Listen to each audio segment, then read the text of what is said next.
You don't forget a sound like that, a scream so desperate it makes your heart drop. When I ran toward the forest, I expected the worst, but nothing prepared me for what I saw. A giant python wrapped around a lonely horse, squeezing the life out of it. And the terrifying part? Everyone was frozen. Nobody dared to get close. Then, two men stepped forward. No hesitation. No fear. "If we wait even one more minute," one of them said, "this horse dies." What happened next wasn't just a rescue. It turned into a fight that exposed a hidden truth in our village. A truth that nearly cost more than just one horse. And the craziest part? The python wasn't the real danger. Stay with me, because how this story ends will change the way you see our village forever. I still remember the sound that morning. It wasn't like anything I'd heard before. You know how animals make different noises depending on whether they're scared, excited, or hungry. This sound wasn't any of those. It was pure panic, pure pain. The kind of sound that grabs your heart before your brain even knows what's happening. I was walking along the narrow path beside the fields, heading toward the river. Everything felt calm. The sky was pale orange, the sun still rising. Birds were calling, roosters were making noise, and the air felt cool. Nothing unusual. Nothing dangerous. Then that scream cut through everything. At first, I thought it might be a person. Maybe someone got hurt or fell. But when it echoed again, there was a pitch in it that didn't sound human. It had a trembling, desperate cry, almost like someone begging for help, but without words. My stomach tightened. Something inside me said, "Run." Without even thinking, I dropped the small bundle of firewood I was carrying and sprinted toward the trees. The scream came from the edge of the forest, the area people usually avoided early in the morning, especially during rainy season when snakes wandered closer to the village. As I got closer, I saw three boys standing still, stiff like stones. They were looking toward the bushes, eyes wide, mouths open, but not moving at all. When I reached them, I didn't even ask what was wrong. I followed their eyes. And I froze too. Right there, on a patch of flattened grass, was a horse, Raymond's old brown mare. Her legs kicking weakly, her neck shaking, her eyes wide with terror. And wrapped around her like a monstrous rope was a massive python. Its body was thick as a man's thigh, shiny and dark, moving slowly but surely as it tightened its coils around the horse's ribs. I had seen snakes before. Everyone in the village had. But this was something else. This python looked ancient, silent, powerful. It didn't look angry or wild, it looked patient, focused, like it knew exactly what it was doing. The horse screamed again. A raw, heartbreaking cry that made the boys cover their ears. I felt my heart hammering so loud I could barely hear my own breath. I wanted to run. I wanted to pull the horse away. I wanted to do something. But fear held me still for a moment. Then I heard footsteps behind me.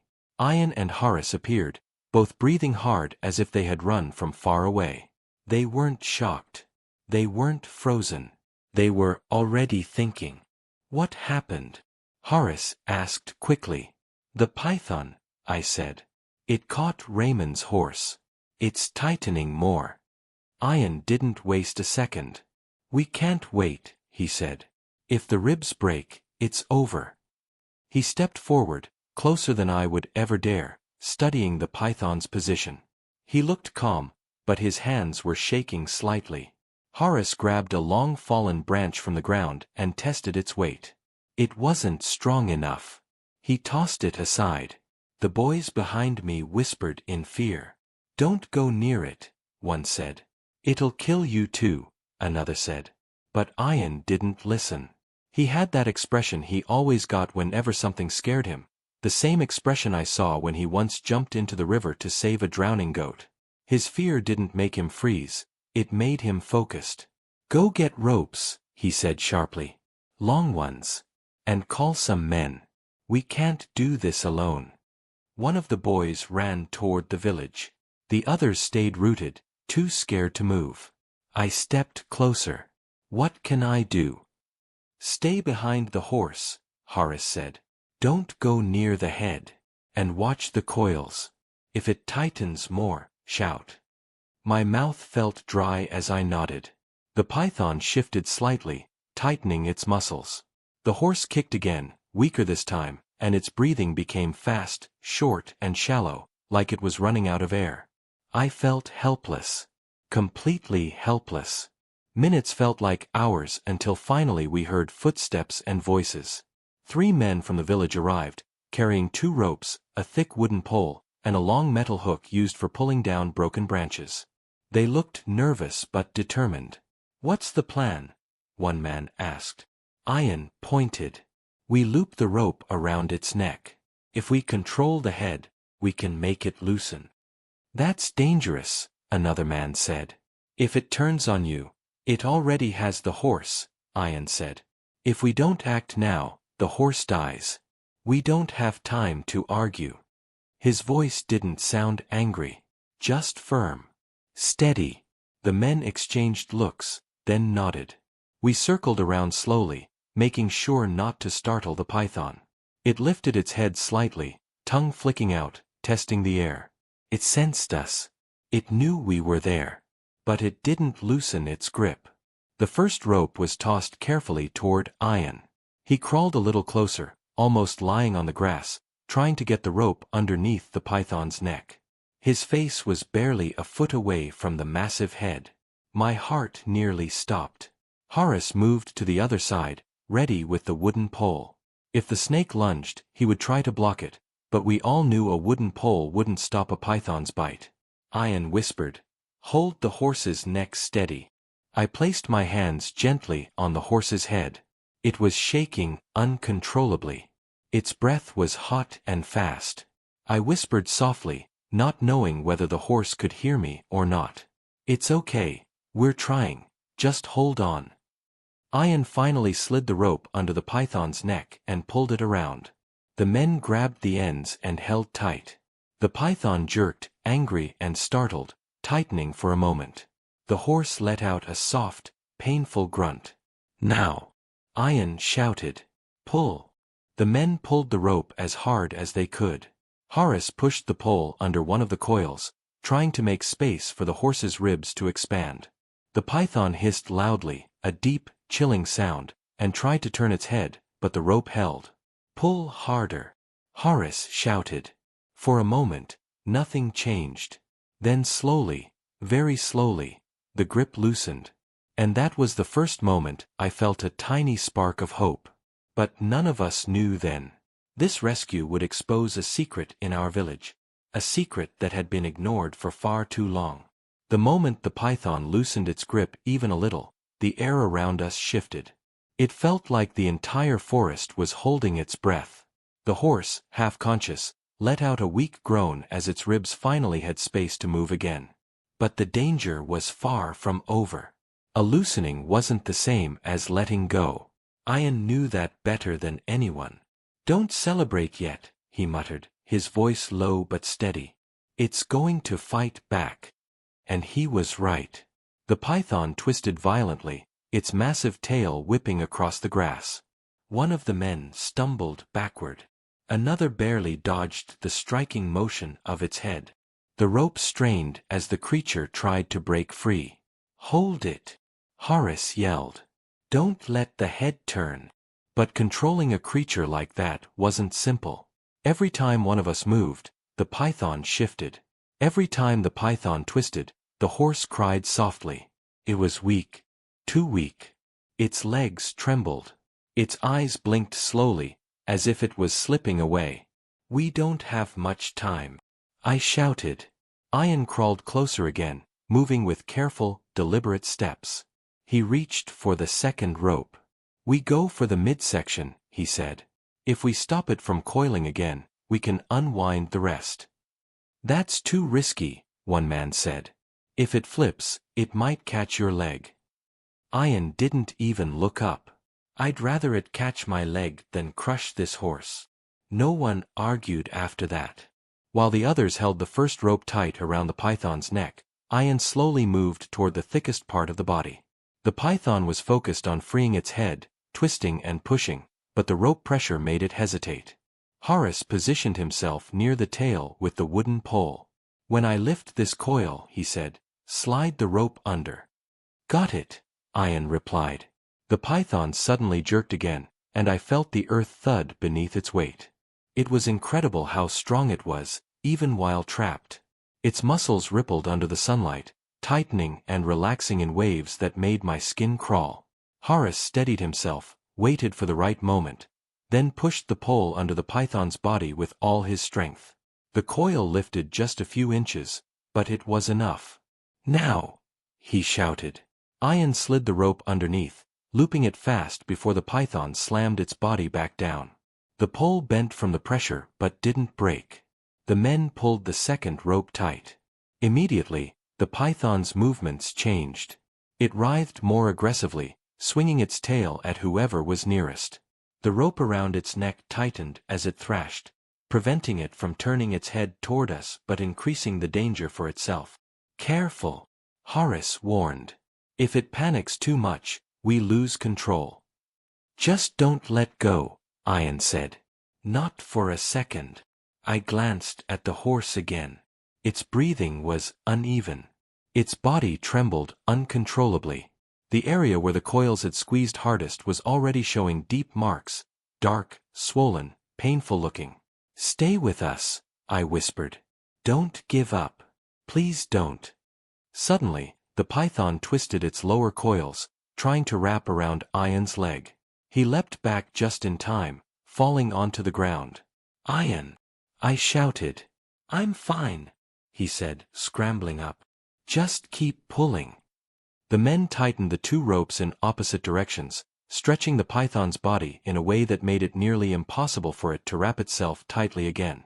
Its power came from coiling, from compressing itself around something. But stretched out, it was weaker. Again. Ian shouted.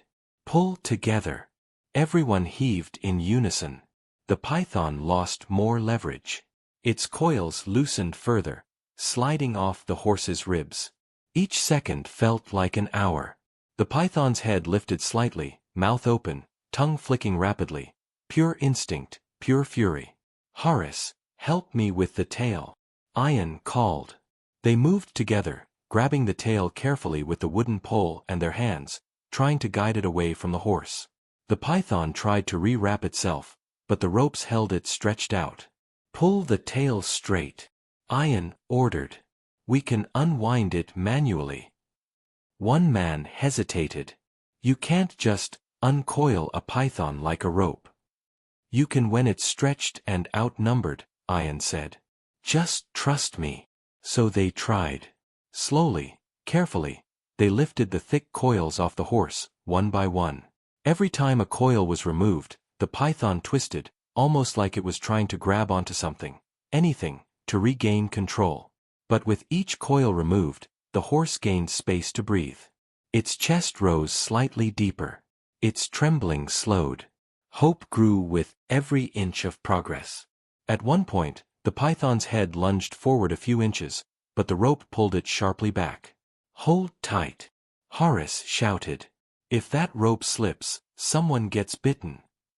No one loosened their grip. Finally, after what felt like forever, the last coil slid off the horse's body. The python lay stretched out in the grass, furious but trapped. The horse collapsed fully to its side, breathing in shaky, painful gasps. "It's out," I said, my voice cracking. "It's finally free." Ian placed his hand on the horse's neck, checking its pulse. His forehead was covered with sweat, his hands shaking from adrenaline. "We need to move it away," he said. "If the python gets free, it might attack again." Two men stepped forward and gently pulled the horse backward by its front legs, sliding it onto a clear patch of ground away from the python's reach. It didn't resist. It couldn't. It was too weak even to lift its head. "Someone bring water," Ian said. "And cloth. Anything to cool it down." One man ran toward the village. Another brought leaves and held them near the horse to shade it from the growing sun. Meanwhile, the python continued twisting, but it couldn't go anywhere. The ropes held it firmly, but we all knew this was only temporary. No one had the courage or desire to kill it. It was a wild creature acting on instinct, but releasing it safely would require help. For now, though, the priority was the horse. I knelt beside it. Its breath was deeper now, but still weak. I placed my hand on its cheek. It didn't react much, but its eyes slowly blinked. "You're alive," I whispered. "You made it." Ian looked at me and nodded slightly. But there was a shadow in his expression, something deeper than relief or exhaustion. "What's wrong?" I asked. He stared back toward the forest. "This wasn't random." "What do you mean?" "A python this size doesn't come here unless something keeps attracting it." I frowned. "Like what?" He hesitated. "Waste. Food scraps. Something that smells strong and brings predators closer." I didn't understand right away. But soon, we would. And that secret, the one hiding in the forest, would change everything we thought we knew about our village. Even after the python was pulled off the horse and forced back with ropes, none of us felt safe. Everyone kept glancing toward the trees, half expecting another creature to appear. The forest had never felt threatening to us before. It was part of our daily lives, a place we gathered firewood, grazed animals, and walked through without fear. But that morning changed everything. While the men held the ropes tight and kept the python under control, Ian stood a few feet back, staring into the forest with a look I'd seen only a few times in my life, a look that meant he was thinking ahead, connecting dots no one else noticed yet. Horace noticed too. "You're quiet," he said. "What's going on in your head?" Ian didn't answer immediately. He squinted at the ground near the place where the horse had been dragged. Then he stepped closer, crouching down to inspect something. "What is it?" I asked. He pointed at the soil. "Look closely." At first, I saw nothing unusual, just trampled grass and disturbed earth. But then I noticed it. A pile of mixed scraps, fish bones, pieces of rotten fruit, chicken feathers, corn cobs, all in a dirty heap. And the smell, strong, sour, familiar. "That shouldn't be here," Horace said, frowning. "Who dumps garbage in the forest?" Ian stood up slowly. "Someone has been leaving food waste here. Recently. More than once." "But why?" I asked. "To feed something," he said. "Or to attract something." A silence hung between us. "Hunters," one man said finally. "It has to be hunters. They've been going deeper into the forest lately." Ian shook his head. "They were warned not to leave bait. Everyone knows predators follow smell."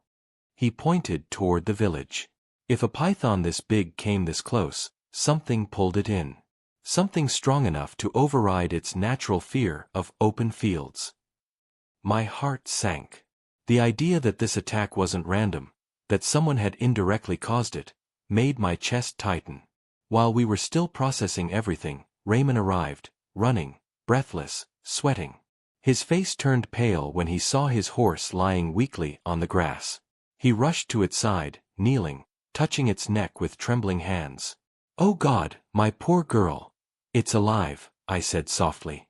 "But it needs rest. And maybe a healer." Raymond nodded, swallowing hard. His eyes were red, whether from running or crying, I couldn't tell. "Who did this?" he asked, his voice shaking with anger. "How did a python get this close?" Ian exchanged a look with Horace. Then he pointed to the pile of food waste. "That," he said quietly. "That's why." Raymond's eyebrows pulled together. He walked toward the waste pile slowly, as if not wanting to believe what he was seeing. He crouched down, picked up a chicken bone, then dropped it instantly as if it burned him. "This wasn't here yesterday," he said. "And it wasn't here the day before. Someone put it here recently," Ian said. "More than once." Raymond straightened up. "And because of this, because of someone's carelessness, my horse nearly died." "It's worse," Horace said. "If predators get comfortable, they'll come even closer next time." Maybe near the fields. Maybe near the houses. Raymond turned around, furious. Who would do this? Who ignores such simple rules? Ian hesitated. We need proof. We can't accuse anyone yet. But Raymond wasn't satisfied with caution. When someone you love, even an animal, is almost taken from you, your patience disappears. And his horse meant everything to him. It was his companion, his livelihood, his only source of income. He looked back at his horse, trembling, exhausted, breathing painfully, and something hardened in his expression. I know who did this, he said quietly. Those young hunters. The ones who brag about getting closer to the forest than anyone else. The ones who leave food behind when they're done. No, Ian said firmly. We don't act on guesses. Not now. Not after something this serious. We find the truth first. Raymond's jaw tightened. And if the truth leads to them? Then they'll answer for it, Ian said. Properly. Through the elders. Horace nodded. The elders warned them before. If they're responsible this time, they won't get away with a warning. The tension in the air was heavy, not loud, not aggressive, but heavy, like a storm building slowly. One of the men who had helped with the ropes walked over. The python is calming down. It's still dangerous, but it's not trying to coil again. What do we do with it? Another man asked. We release it deeper in the forest, Ian said. Far away from homes. Who's going to do that? Someone asked skeptically. Ian exhaled. We'll all go together. With long poles and ropes. It's risky, but leaving it here is worse. Raymond stood and wiped his face. Let's take the horse home first. It needs care. Two men helped him lift the horse's front legs while another supported the back. They walked slowly, gently, guiding the animal inch by inch toward the village. I stayed close, watching every step the horse took. It could barely stand, but somehow it pushed forward, loyal and trusting. Once Raymond and the men disappeared into the distance, Ian turned toward the waste pile again. There's more than one dump site, he said. I'm sure of it. How can you tell? I asked. Look at the ants, he said, pointing. Look at how spread out they are. They've been coming from different directions. Horace nodded. We'll check the side trails. So we walked along the edges of the forest, searching. And Ian was right. We found 2 more dumps, smaller piles, but all with the same kind of scraps. Someone wasn't just careless. Someone was doing this deliberately. As we returned to the main clearing, Ian's voice was low but certain. We're not letting this go. Do we confront them now? I asked. Not yet, he said. We talk to the elders first. They need to know how serious this is. And if the hunters lie? One man asked. Ian looked at the waste pile again, the python struggling against the ropes in the background. Then we show them what their lies caused. There was no anger in his voice. No shouting. No threats. Just the quiet certainty of someone who knew that justice, real justice, starts with truth. And whether the hunters liked it or not, the truth was coming. I didn't sleep that night. Even after the python was taken away, and the horse was safe, and the villagers returned home, my mind wouldn't stop replaying the whole thing. The look in the horse's eyes. The way Arif almost slipped under the python's weight. The fear in the crowd. And the strange reactions I noticed afterward. Because something wasn't adding up. And the more I thought about it, the clearer it became. The python attack didn't feel random. Let me explain. The village meeting the next morning, the entire village gathered under the big neem tree. Whenever something serious happened, this was the place we met. People were talking in low voices. Everyone looked tense. Some were angry, some confused, some scared. When I reached, I saw Arif sitting with his arm bandaged, and Bilal staring at the ground like he didn't want to be there. Then I saw him. Chairman Iqbal. The man who loved giving speeches. Loved acting concerned. loved pretending he cared about the village. But that day, he couldn't make eye contact with anyone. For the first time, he looked nervous. He cleared his throat and began speaking loudly. Whatever happened yesterday was a terrible accident. These animals come from the jungle. We must be more careful. Accident. Accident. He kept repeating the word like he needed us to believe it. But no one looked convinced. Especially not me.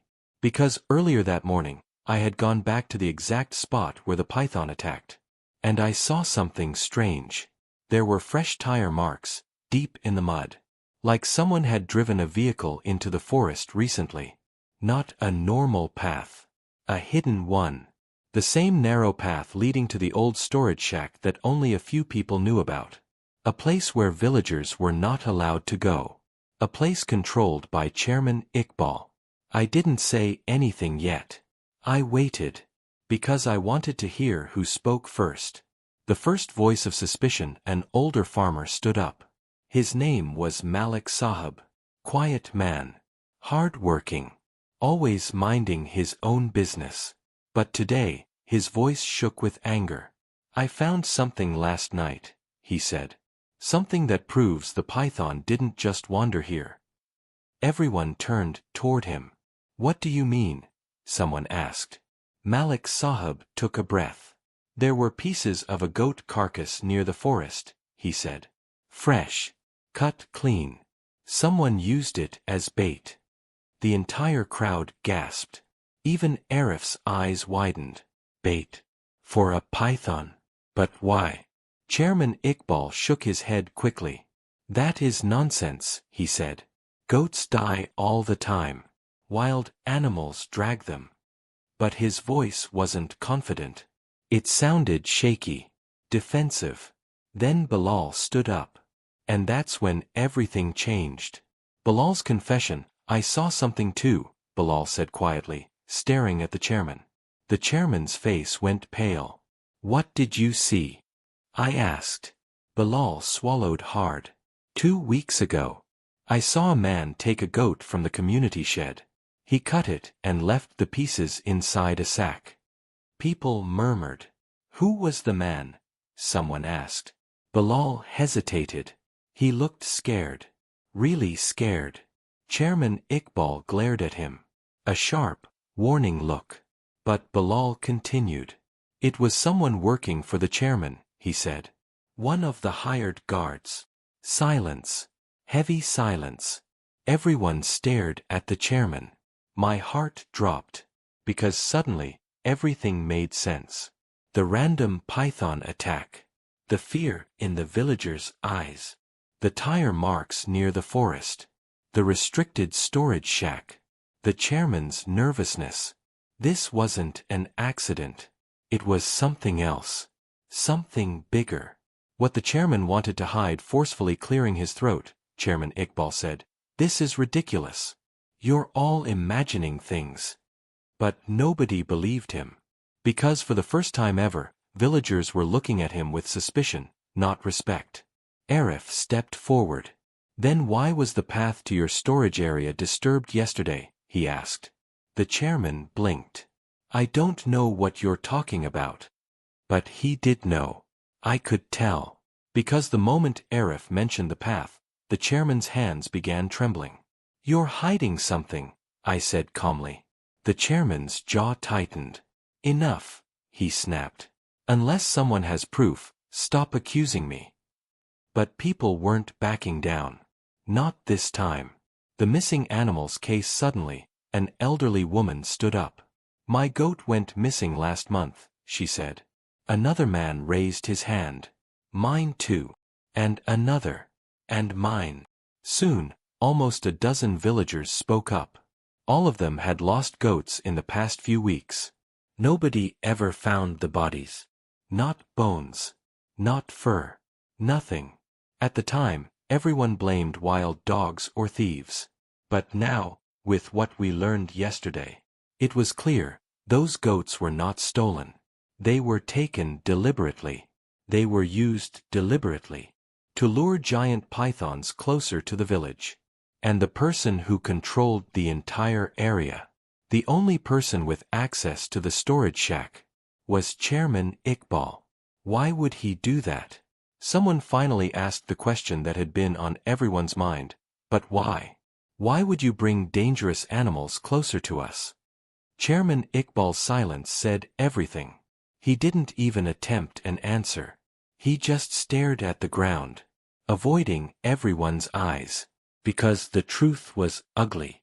And now everyone could see it. He wanted fear.